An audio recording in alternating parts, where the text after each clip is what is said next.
சந்திப்போம்.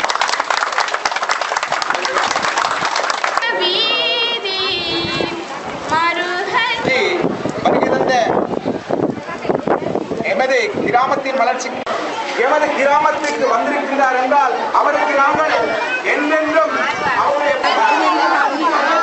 சேவையை வழங்க வேண்டும் என்று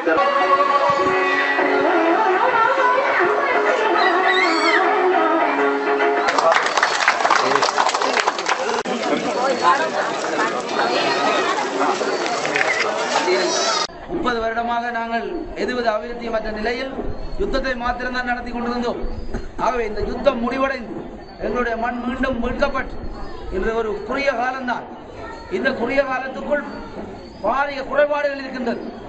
ஆகவே இந்த 30 வருட இடைவெளியை ஒரு குறுகிய காலத்துக்குள் நாங்கள் கட்டியெழுப்பலாம் என்பது முடியாத விடயம். ஒரு 3 மாதம் 3 வருடம் என்பது பொய்யான விடயம். ஆகவே எங்களுக்கு குறைந்தது 10 வருடங்களாவது தேவை.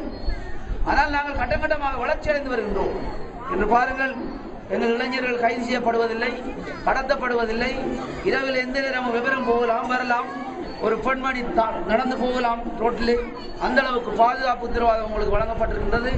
அந்த அளவு அமைதியை ஏற்படுத்தி தந்தவர் நான் தான் உங்களுக்கு. இன்று சகல உரிமையை படைத்த மக்களாக நாங்கள் இன்று இருக்கிறோம். இன்று நாங்கள் உங்களுக்கு சேவையாற்ற வேண்டும்.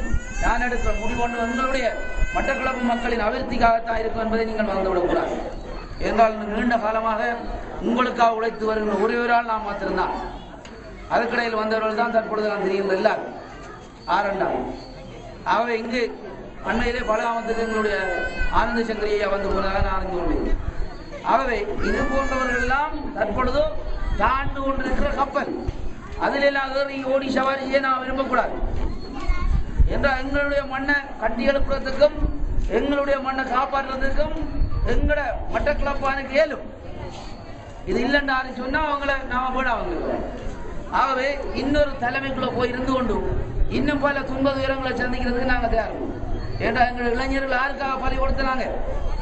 எங்க பலி கொடுத்தினாங்க? வடக்கெல்லாம் பலி கொடுத்தினாங்க. இன்னும் வந்து அவங்க வந்து இங்க வந்து ஏமாற்றி எங்கட மக்களை போட்டு திசை திருப்பி போறதுக்கு நாங்கள் அனுமதிக்க கூடாது. இன்னும் ஒரு பாரி அழிவு வாரத்துக்கு இடம் வைக்க கூடாது.